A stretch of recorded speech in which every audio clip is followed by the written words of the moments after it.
Hi hello friends, ಎಲ್ರಿಗೂ ಕೂಡ ನಮಸ್ತೆ.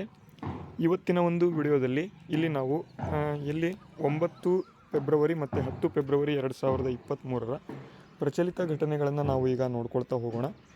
ತುಂಬ ಇಂಪಾರ್ಟೆಂಟ್ ಆಗಿರ್ತಕ್ಕಂತಹ ಒಂದು ಪ್ರಚಲಿತ ಘಟನೆಗಳನ್ನು ಈ ಒಂದು ವಿಡಿಯೋದಲ್ಲಿ ನಿಮಗೆ ತಿಳಿಸ್ಕೊಡ್ತಾ ಹೋಗ್ತೇನೆ. ಅದಕ್ಕಾಗಿ ವಿಡಿಯೋನ ಸ್ಕಿಪ್ ಮಾಡದೆ ಸಂಪೂರ್ಣವಾಗಿ ನೋಡ್ತಾ ಹೋಗಿ. ಅದಕ್ಕೂ ಮುಂಚೆ ಯಾರಾದರೂ ನೀವೇನಾದರೂ ಫಸ್ಟ್ ಟೈಮ್ ನಮ್ಮ ಚಾನಲ್ನ ನೋಡ್ತಾ ಇದ್ದರೆ ವಿಡಿಯೋಗೆ ಒಂದು ಲೈಕ್ ಮಾಡಿ, ಸಬ್ಸ್ಕ್ರೈಬ್ ಯಾರಾದರೂ ಮಾಡಿಲ್ಲ ಅಂತಂದರೆ ಸಬ್ಸ್ಕ್ರೈಬ್ ಕೂಡ ಮಾಡ್ಕೋಬೋದು. ಓಕೆ, ಬನ್ನಿ ಈಗ ಇವತ್ತಿನ ಒಂದು ಮೊದಲನೇ ಪ್ರಶ್ನೆ ನೋಡೋಣ. ನೋಡಿ, ಇಲ್ಲಿ ಪ್ರಸ್ತುತ ಬೌಲಿಂಗ್ನ ಒಂದು ರ್ಯಾಂಕಿಂಗ್ನಲ್ಲಿ ಪ್ರಥಮ ಸ್ಥಾನದಲ್ಲಿ ಇರತಕ್ಕಂತಹ ಒಂದು ವ್ಯಕ್ತಿ ಯಾರು ಅಂತ ಇಲ್ಲಿ ನಿಮಗೆ ಕೊಟ್ಟಿದ್ದಾರೆ. ರೈಟ್ ಸೈಡ್ನಲ್ಲಿ ಬೌಲಿಂಗ್ ರ್ಯಾಂಕಿಂಗ್ನಲ್ಲಿ ಪ್ರಥಮ ಒಂದು ಸ್ಥಾನದಲ್ಲಿ ಯಾರಿದ್ದಾರೆ ಅಂತ ಇಲ್ಲಿ ನೀವು ನೋಡ್ಬೋದು. ಬೌಲಿಂಗ್ ರ್ಯಾಂಕಿಂಗ್ನಲ್ಲಿ ಬೂಮ್ರಾ ನಂಬರ್ 1 ಅಂತ. ಟೀಮ್ ಇಂಡಿಯಾ ವೇಗಿ ಜಸ್ಪ್ರೀತ್ ಬೂಮ್ರಾ ಅವರು ICC ಟೆಸ್ಟ್ ಬೌಲರ್ಗಳ ಒಂದು ರ್ಯಾಂಕಿಂಗ್ನಲ್ಲಿ ಅಗ್ರಸ್ಥಾನದಲ್ಲಿ ಇರುವಂಥ ಮೂಲಕ ಮೊದಲ ಒಂದು ಭಾರತೀಯ ಒಂದು ಅಂತ ಇಲ್ಲಿ ವೇಗಿ ಅಂತ ಇಲ್ಲಿ ಎನಿಸಿದ್ದಾರೆ. ಇದಕ್ಕೆ ಸಂಬಂಧಪಟ್ಟಂತೆ ಸಂಪೂರ್ಣ ಮಾಹಿತಿಯನ್ನು ಈ ಒಂದು ಆರ್ಟಿಕಲಲ್ಲಿ ಕೊಟ್ಟಿದ್ದಾರೆ. ಸಂಪೂರ್ಣವಾಗಿ ನೋಡುವಂತೆ ಅದುವರೆಗೆ ಎಲ್ಲರೂ ಕೂಡ ನೀವು ವೆಯ್ಟ್ ಮಾಡಿ. ಸಂಪೂರ್ಣವಾಗಿ ಈ ಒಂದು ಆರ್ಟಿಕಲ್ ಬಗ್ಗೆ ನಿಮಗೆ ಮಾಹಿತಿಗಳನ್ನು ತಿಳಿಸ್ಕೊಡ್ತಾ ಹೋಗ್ತೇನೆ. ಇಲ್ಲಿ ಪ್ರಸ್ತುತ ಬೌಲಿಂಗ್ ರ್ಯಾಂಕಿಂಗ್ನಲ್ಲಿ ಪ್ರಥಮ ಸ್ಥಾನದಲ್ಲಿ ಇರ್ತಕ್ಕಂಥವ್ರು ಯಾರಪ್ಪ ಅಂತಂದರೆ ಬೂಮ್ರಾ ಆಗಿರ್ತಕ್ಕಂಥದ್ದು. ಅದಕ್ಕೆ ನಿಮಗೆ ಮಾಹಿತಿ ಗೊತ್ತಿರಲಿ. ಓಕೆ, ಬನ್ನಿ ಈಗ ಒಂದೊಂದಾಗಿ ಆರ್ಟಿಕಲ್ಗಳನ್ನು ನೋಡ್ಕೊಳ್ತಾ ಹೋಗೋಣ. ತುಂಬ ಇಂಪಾರ್ಟೆಂಟ್ ಇದ್ದಾವೆ. 9 ಮತ್ತು 10 ಅಂದರೆ ಫೆಬ್ರವರಿ 9 ಮತ್ತು ಫೆಬ್ರವರಿ 10ರ ಸಂಪೂರ್ಣ ಆರ್ಟಿಕಲ್ಗಳು ಇದ್ದಾವೆ. ಎಲ್ಲವನ್ನು ಕೂಡ ನೋಡ್ಕೊಳ್ತಾ ಹೋಗೋಣ. ಜೀತ ಪದ್ಧತಿ ನಿರ್ಮೂಲನಾ ಒಂದು ದಿನ ಅಂತ ಇದೆ. ನೋಡಿ, ಇಲ್ಲಿ ಜೀತ ಪದ್ಧತಿ ನಿರ್ಮೂಲನಾ ದಿನ ಫೆಬ್ರವರಿ 9 ಅಂತ ಇದೆ. ಫೆಬ್ರವರಿ 9ರಂದು ಪ್ರತಿ ವರ್ಷ ನಾವು ಜೀತ ಒಂದು ಪದ್ಧತಿ ಏನಿದೆ ಅದನ್ನು ನಿರ್ಮೂಲನೆ ಮಾಡೋದಕ್ಕೆ ಇಲ್ಲಿ ದಿನವನ್ನು ಆಚರಣೆಯನ್ನು ಮಾಡ್ತಾ ಹೋಗ್ತಾ ಇದ್ದೇವೆ. ಅದರ ಬಗ್ಗೆ ಸಂಬಂಧಪಟ್ಟಂತೆ ಇಲ್ಲಿ ಮಾಹಿತಿಗಳನ್ನು ಕೊಟ್ಟಿದ್ದಾರೆ. ಇಲ್ಲಿ ಜೀತ ಪದ್ಧತಿ ರದ್ದತಿ ಕಾಯ್ದೆ 1976ರನ್ನು ಜಾರಿಯನ್ನು ಮಾಡಿ ದೇಶದಾದ್ಯಂತ ಜೀತ ಪದ್ಧತಿಯನ್ನು ರದ್ದುಗೊಳಿಸಿದೆ. ಜೀತ ಪದ್ಧತಿ ಆಚರಣೆಯು ಶಿಕ್ಷಾರ್ಹ ಅಪರಾಧ ಅಂತ ಇಲ್ಲಿ ಘೋಷಣೆ ಮಾಡಿದೆ. ಹಾಗಾದರೆ ಯಾವ್ಯಾವ ಆ್ಯಕ್ಟ್ ಅಥವಾ ಯಾವ್ಯಾವ ಕಾಯ್ದೆಯಿಂದ ಈ ಒಂದು ಜೀತ ಪದ್ಧತಿಯನ್ನು ನಾವು ನಿರ್ಮೂಲನೆ ಮಾಡ್ತೇವೆ ಅಂತ ನಾವು ನೋಡೋದಾದರೆ, ಜೀತ ಪದ್ಧತಿ ರದ್ದತಿ ಕಾಯ್ದೆ 1976ರ ಒಂದು ಎಸಗಲಾದ ಒಂದು ಅಪರಾಧಗಳಿಗೆ 3 ವರ್ಷಗಳವರೆಗೂ ಕೂಡ ಕಾರಾಗೃಹ ಶಿಕ್ಷೆವರೆಗೂ ಇಲ್ಲಿ ವಿಧಿಸ್ತೇವೆ ಅಂತ ಇಲ್ಲಿ ಕೊಟ್ಟಿದ್ದಾರೆ. ಜೀತ ಪದ್ಧತಿ ರದ್ದತಿ ಕಾಯ್ದೆ 1976ರ ಕಲಂ 21ರ ಒಂದು ಅಡಿಯಲ್ಲಿ ನಾವು ಈ ಒಂದು ಇದನ್ನು ತೆಗೆದುಕೊಂಡು ಬಂದಿದ್ದೇವೆ. ಜೀತ ಪದ್ಧತಿ ನಿರ್ಮೂಲನೆ ಹಾಗೂ ಜೀತ ಒಂದು ವಿಮುಕ್ತರ ಒಂದು ಪುನರ್ವಸತಿಗಾಗಿ ರಾಜ್ಯದ ಜಿಲ್ಲೆಗಳಲ್ಲಿ ಹಾಗೂ ಉಪವಿಭಾಗ ಮಟ್ಟದಲ್ಲಿ ಜಾಗೃತಿ ಸಮಿತಿಗಳನ್ನು ಇಲ್ಲಿ ಸ್ಥಾಪನೆ ಮಾಡಲಾಗಿದೆ ಅಂತ ಕೊಟ್ಟಿದ್ದಾರೆ. ಮತ್ತು ಕೊನೆಯದಾಗಿ ಜೀತ ಒಂದು ವಿಮುಕ್ತರಿಗೆ ಮೂಲಭೂತ ಸೌಲಭ್ಯ ಆಗಿರ್ಬೋದು, ಕೌಶಲ್ಯ ತರಬೇತಿ, ಸ್ವಯಂ ಉದ್ಯೋಗಕ್ಕಾಗಿ ಸಾಲ ಸೌಲಭ್ಯವನ್ನು ನೀಡಲು ರಾಜ್ಯ ಸರ್ಕಾರಗಳಿಂದ ಪೂರಕ ಕ್ರಮಗಳನ್ನು ಇಲ್ಲಿ ಕೈಗೊಳ್ಳಲಾಗಿದೆ. ಈ ರೀತಿಯಾಗಿ ನಾವು ಮಾಡಿಕೊಂಡಿದ್ದೇವೆ ಈ ಒಂದು ಜೀತ ಪದ್ಧತಿ ನಿರ್ಮೂಲನೆ ಮಾಡೋದಕ್ಕೆ. ನಿಮಗೆ ಇಲ್ಲಿ ಏನಪ್ಪ ಕೇಳ್ಬೋದು ಅಂತ ನೋಡೋದಾದರೆ, ಜೀತ ಪದ್ಧತಿ ನಿರ್ಮೂಲನೆ ದಿನ ಯಾವಾಗ ಅಂತ ಕೇಳ್ಬೋದು. ಇದನ್ನು ಬಿಟ್ಟು ಇನ್ನೇನು ಕೂಡ ಕೇಳೋದಿಲ್ಲ. ಮತ್ತು ಇದೊಂದು ಆ್ಯಕ್ಟ್ ಅಥವಾ ಕಾಯ್ದೆ ಯಾವಾಗ ಬಂದಿತ್ತು, 1976 ಇದನ್ನು ಕೇಳ್ಬೋದು. ಇವೆರಡನ್ನು ಬಿಟ್ಟರೆ ಇನ್ನೇನು ಕೂಡ ಇದರಲ್ಲಿ ಇಂಪಾರ್ಟೆಂಟ್ ಇಲ್ಲ. ಏನಪ್ಪ ಅಂತಂದರೆ ನೋಡಿ, ಇಲ್ಲಿ ಬರ್ಕೊಂಬಿಡಿ. ಫೆಬ್ರವರಿ 9 ಜೀತ ಪದ್ಧತಿ ನಿರ್ಮೂಲನಾ ದಿನ ಆದರೆ ಈ ಒಂದು ಆ್ಯಕ್ಟ್ ಬಂದಿರತಕ್ಕಂಥ ಒಂದು ವರ್ಷ 1976ರಲ್ಲಿ ಬಂದಿದೆ. ಇವೆರಡೂ ಕೂಡ ಇಂಪಾರ್ಟೆಂಟ್ ಆಗಿರ್ತಕ್ಕಂಥದ್ದು, ಬರ್ಕೊಳ್ಳಿ. ಓಕೆ, ಬನ್ನಿ ಮುಂದಿನ ಒಂದು ಆರ್ಟಿಕಲ್ ನೋಡೋಣ. ನೋಡಿ, ತುಂಬ ಇಂಪಾರ್ಟೆಂಟ್ ಇದೆ ಇದು ಕೂಡ. ರೇಣುಕಾಚಾರ್ಯರ 36 ಅಡಿ ಮೂರ್ತಿ ಅಂತ ಕೊಟ್ಟಿದ್ದಾರೆ. ಈ ಎಲ್ಲ ಆರ್ಟಿಕಲ್ ಏನಿರ್ತವೆ ಎಲ್ಲವನ್ನು ಕೂಡ ನಮ್ಮ ಒಂದು ಟೆಲಿಗ್ರಾಮ್ ಚಾನಲಲ್ಲಿ ಹಾಕಿರ್ತೇವೆ. ಎಲ್ಲರೂ ಕೂಡ ಹೋಗಿ ನೀವು ಅಲ್ಲಿಂದ ಓದ್ಕೋಬೋದಾಗಿರ್ತದೆ. ಡಿಸ್ಕ್ರಿಪ್ಷನಲ್ಲಿ ಲಿಂಕ್ ಇದೆ, ಎಲ್ಲರೂ ಕೂಡ ಮಿಸ್ ಮಾಡದೆ ಅಲ್ಲಿ ಹೋಗಿ ನೋಡಿ. ಇಲ್ಲಿ ಸಮೀಪದ ಇಲ್ಲಿ ಕಡೆ ನಂದಿಹಳ್ಳಿ ಗ್ರಾಮದಲ್ಲಿ ರೇಣುಕಾಚಾರ್ಯರ 36 ಅಡಿ ಎತ್ತರದ ಮೂರ್ತಿಯನ್ನು ಇಲ್ಲಿ ಅನಾವರಣಗೊಳಿಸಿದ್ದಾರೆ. ಏನಪ್ಪ ಇದು ಮೂರ್ತಿ ಅಂತ ನಾವು ನೋಡೋದಾದರೆ, ಇಲ್ಲಿ ಕಡೆ ನಂದಿಹಳ್ಳಿ ಒಂದು ಮಠದ ರೇವಣಸಿದ್ದೇಶ್ವರ ಸ್ವಾಮೀಜಿ ಅವರ ಒಂದು ವಿಶೇಷ ಆಸಕ್ತಿಯಲ್ಲಿ ರಾಜ್ಯದಲ್ಲಿ ಇದೇ ಮೊದಲ ಬಾರಿಗೆ ಇಷ್ಟು ಎತ್ತರದ ಒಂದು ಮೂರ್ತಿಯನ್ನು ನಿರ್ಮಾಣ ಮಾಡಲಾಗಿದ್ದು, ಫೆಬ್ರವರಿ 12 ಮತ್ತು 13ರಂದು ಇದರ ಒಂದು ಲೋಕಾರ್ಪಣೆ ಕಾರ್ಯಕ್ರಮ ಇದೆ. ರೇಣುಕಾಚಾರ್ಯರ ಒಂದು 36 ಅಡಿ ಎತ್ತರದ ಒಂದು ಮೂರ್ತಿಯನ್ನು ನಾವು ಮಾಡಿಕೊಂಡಿದ್ದೇವೆ. ಈ ಮೂರ್ತಿಯನ್ನು ವೀರಶೈವ ಒಂದು ಸಿದ್ಧಾಂತದ 36 ತತ್ವಗಳ ಒಂದು ಪ್ರತ್ಯೇಕವಾಗಿ 36 ಅಡಿ ಎತ್ತರದಲ್ಲಿ ನಾವು ಮಾಡಿದ್ದೇವೆ. ನೆಕ್ಸ್ಟು ಇಲ್ಲಿ 24 ಕಂಬಗಳ ಒಂದು ಶಿಲಾಮಂಟಪ ಇಲ್ಲಿ ಕಟ್ಟಲಾಗಿದೆ. ನೋಡಿ, ಇಲ್ಲಿ 24 ಕಂಬಗಳ ಒಂದು ಶಿಲಾಮಂಟಪ ಕೂಡ ಇಲ್ಲಿ ಕಟ್ಟಲಾಗಿದೆ. ಇತ್ತೀಚೆಗೆ ಬರ್ತಾ ಇರತಕ್ಕಂಥ ಒಂದು ಪ್ರಶ್ನೆ ಪತ್ರಿಕೆಗಳಲ್ಲಿ ನಿಮಗೆ ಡೈರೆಕ್ಟಾಗಿ ಇದೇ ರೀತಿ ಕೇಳ್ತಾರೆ. 36 ಅಡಿಗಳು ಇಲ್ಲಿ ರೇಣುಕಾಚಾರ್ಯರ ಒಂದು ಮೂರ್ತಿ 36 ಅಡಿ ಇದೆ ಅಂತ ಹೇಳ್ತಾರೆ. ಇಲ್ಲ ಅಂತಂದರೆ ರೇಣುಕಾಚಾರ್ಯರ ಇತ್ತೀಚೆಗೆ ಕಟ್ಟಿರ್ತಕ್ಕಂಥ ಒಂದು ರೇಣುಕಾಚಾರ್ಯರ ಒಂದು ಮೂರ್ತಿಯ ಬಗ್ಗೆ ಈ ಕೆಳಗಿನ ಯಾವ ಒಂದು ಹೇಳಿಕೆಗಳು ಸರಿ ಇವೆ ಅಂತ ಇಲ್ಲಿ ಕೇಳಿಬಿಡ್ತಾರೆ. ಈ ಒಂದು ಮೂರ್ತಿ ಏನಿದೆ ಇದು ಶಿರಾಳಕೊಪ್ಪ ಅಥವಾ ಶಿವಮೊಗ್ಗ ಜಿಲ್ಲೆಯಲ್ಲಿದೆ ಅಂತ ಕೇಳ್ಬೋದು. ನೋಡಿ, ಇಲ್ಲಿ ಮೊದಲನೇದಾಗಿ ಶಿವಮೊಗ್ಗ ಜಿಲ್ಲೆಯಲ್ಲಿದೆ. ನೆಕ್ಸ್ಟು ಈ ಒಂದು ಮೂರ್ತಿ 2024ರಲ್ಲಿ ನಿರ್ಮಾಣ ಮಾಡಲಾಗಿದೆ. ನೆಕ್ಸ್ಟು ಇಲ್ಲಿ ಈ ಒಂದು ಮೂರ್ತಿ ಏನಿದೆ 36 ಅಡಿ ಎತ್ತರ ಇದೆ. ಇವೆಲ್ಲವನ್ನು ಕೂಡ ಕೇಳ್ಬೋದು. ಅದಕ್ಕಾಗಿ ಈ ಒಂದು 36 ಅಡಿ ಎತ್ತರ ಏನಿದೆ ಇದು ವೀರಶೈವ ಒಂದು ಸಿದ್ಧಾಂತದ 36 ತತ್ವಗಳನ್ನು ಇಲ್ಲಿ ಕೊಡ್ತದೆ. ಈ ರೀತಿಯಾಗಿ ಪ್ರಶ್ನೆಗಳು ಬರ್ತವೆ. ಅದಕ್ಕಾಗಿ ಇದನ್ನು ನೆನಪಿಟ್ಕೊಳ್ಳಿ. ಇಲ್ಲಿಂದ ಪ್ರಶ್ನೆಗಳು ಬರುವಂತಹ ಒಂದು ಸಾಧ್ಯತೆ ಜಾಸ್ತಿ ಇರ್ತಕ್ಕಂಥದ್ದು. ಇದನ್ನು ರೇಣುಕಾಚಾರ್ಯರು ಒಂದು ನೋಡಿ ಇಲ್ಲಿ ಇನ್ನೂ ಹೆಚ್ಚಿನ ಮಾಹಿತಿಯನ್ನು ಕೊಟ್ಟಿದ್ದಾರೆ. ಸೋಮೇಶ್ವರ ಲಿಂಗದ ಒಂದು ಮಾದರಿಯಲ್ಲಿ ಕಟ್ಟಲಾಗಿದೆ.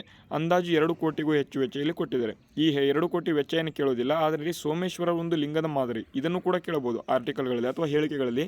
ಈ ಒಂದು ಮೂರ್ತಿ ಏನಿದೆ ಸೋಮೇಶ್ವರ ಲಿಂಗದ ಮಾದರಿಯಲ್ಲಿದೆ ಅಂತಲೂ ಕೂಡ ಇಲ್ಲಿ ಕೇಳಬಹುದು. ಇದನ್ನು ಕೂಡ ನೆನಪಿಟ್ಕೊಳ್ಳಿ. ನೆಕ್ಸ್ಟು ಇಲ್ಲಿ ಈ ಒಂದು ಮೂರ್ತಿಯನ್ನು ನಿರ್ಮಾಣ ಮಾಡೋದಕ್ಕೆ 2 ವರ್ಷ ಇಲ್ಲಿ ತಗಲಿರ್ತಕ್ಕಂಥದ್ದು. ಶಿವಮೊಗ್ಗ ಜೀವನದ ಒಂದು ಕಲಾ ತಂಡದವರು ಮೂರ್ತಿ ನಿರ್ಮಾಣ ಮಾಡಿದ್ದಾರೆ. ಶಿವಮೊಗ್ಗ ಜಿಲ್ಲೆಯ ಒಂದು ಶಿಕಾರಿಪುರ ತಾಲೂಕಿನ ಒಂದು ಕಡೆನಂದಿಹಳ್ಳಿ ಈ ಒಂದು ಮೂರ್ತಿ ಇರತಕ್ಕಂಥದ್ದು. ಏನಪ್ಪ ಅಂದರೆ ರೇಣುಕಾಚಾರ್ಯರ 36 ಅಡಿ ಎತ್ತರದ ಒಂದು ಮೂರ್ತಿ. ಇದನ್ನು ನೀವು ನೋಡ್ತಾ ಇರ್ಬೋದು. ಓಕೆ, ಮುಂದಿನ ಒಂದು ಆರ್ಟಿಕಲ್ ಈಗ ನೋಡೋಣ. ಇಲ್ಲಿ ನೋಡಿ ತುಂಬ ಇಂಪಾರ್ಟೆಂಟ್ ಆರ್ಟಿಕಲ್ ಇದೆ. ರೇಪೋ ದರ ಬದಲಿಸಿದ RBI ಅಂತ ಇದೆ. ಅಂದರೆ ಇದುವರೆಗೂ ಕೂಡ ರಿಪೋ ದರ ಯಾವುದೇ ಆದಂಥ ಒಂದು ಬದಲಾವಣೆಯನ್ನು ಇಲ್ಲಿ RBI ಮಾಡಿಲ್ಲ. RBI ಯಾವುದೇ ಆದಂಥ ಒಂದು ರಿಪೋ ದರ ಏನಿದೆ ಅದನ್ನು ಬದಲಾವಣೆ ಮಾಡಿಲ್ಲ. ಅದಕ್ಕಾಗಿ ಇಲ್ಲಿ ಆರ್ಟಿಕಲ್ ಬಂದಿದೆ 2024ರಲ್ಲಿ ಯಾವುದೇ ಆದಂಥ ಒಂದು ಬದಲಾವಣೆ ಮಾಡಿಲ್ಲ. ನೋಡಿ ಇಲ್ಲಿ ಮೊದಲನೇ ಒಂದು ಮತ್ತು ಇಲ್ಲಿ ತ್ರೈಮಾಸಿಕಕ್ಕೆ ಒಮ್ಮೆ RBIನ ಒಂದು ರಿಪೋ ದರ ಇಲ್ಲಿ ಚೇಂಜ್ ಆಗ್ತಾ ಹೋಗ್ತಿರ್ತದೆ. ಅದರಲ್ಲಿ ಕಳೆದ ಒಂದು 3 ತಿಂಗಳು ಆಗಿದೆ 4.7% ಇತ್ತು. ಆದರೆ ಇನ್ನೂ ಕೂಡ ಯಾವುದೇ ಆದಂಥ ಒಂದು ಚೇಂಜಸನ್ನು ಮಾಡಿಲ್ಲ.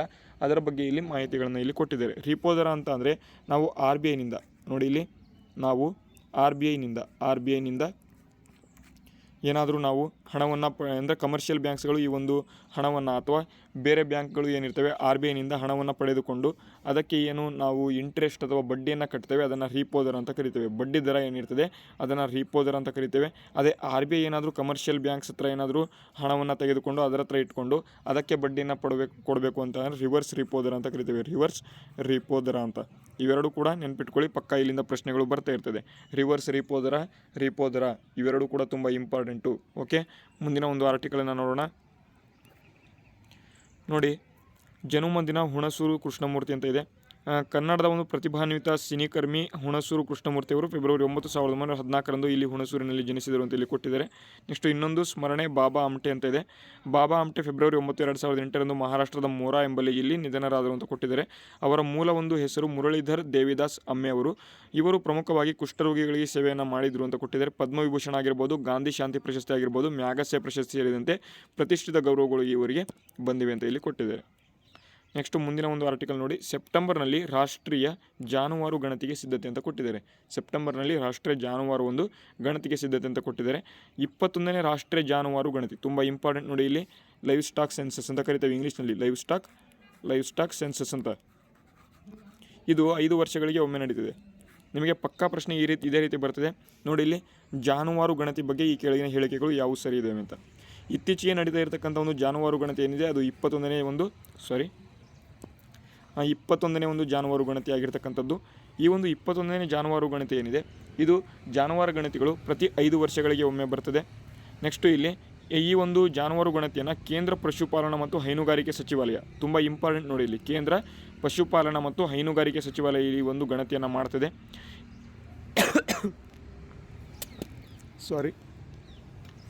ಇವೆಲ್ಲವನ್ನು ಕೂಡ ನೀವು ನೆನಪಿಟ್ಕೋಬೇಕಾಗಿರ್ತದೆ. ನಮ್ಮ ಒಂದು ಕ್ಲಾಸ್ ಏನಿದೆ ನಿಮಗೆ ಏನಾದರೂ ಸ್ಪೀಡ್ ಆಗ್ತಾ ಇದೆ ಇಲ್ಲಿ ವಿಡಿಯೋಗೆ ಒಂದು ನೀವು ಏನಪ್ಪ ಮಾಡಬೇಕು ಅಂತಂದರೆ ಕಮೆಂಟ್ ಮಾಡಿ ನೀವು ನಮಗೆ ತಿಳಿಸಬೇಕಾಗಿರ್ತದೆ. ಓಕೆ, ಜಾನುವಾರು ಗಣತಿ ಬಗ್ಗೆ ಮಾಹಿತಿಯನ್ನು ಕೊಟ್ಟಿದ್ದೇನೆ. ಇದು 21ನೇ ಒಂದು ಜಾನುವಾರು ಗಣತಿ ನಡೀತಾ ಇರತಕ್ಕಂಥದ್ದು.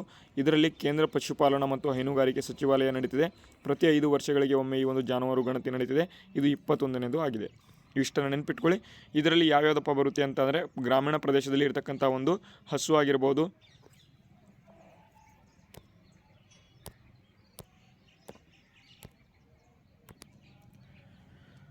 ಇಲ್ಲಿ ಹಸು ಆಗಿರ್ಬೋದು, ಕುರಿ ಆಗಿರ್ಬೋದು, ಮೇಕೆ, ಹಂದಿ ಇನ್ನಿತರ ಒಂದು ಇದಗಳನ್ನು ನಾವು ಹೆಸರುಕತ್ತೆ ಆಗಿರ್ಬೋದು, ಕಂಟೆ, ಒಂಟೆ ಎಲ್ಲವನ್ನು ಕೂಡ ನಾವು ಗಣತಿಯನ್ನು ಮಾಡ್ತೇವೆ. ಇದು ಗ್ರಾಮೀಣ ಪ್ರದೇಶದಲ್ಲಿ ನಡೀತಿದೆ. ಇದರ ಬಗ್ಗೆ ನಿಮಗೆ ಮಾಹಿತಿ ಗೊತ್ತಿರಲಿ.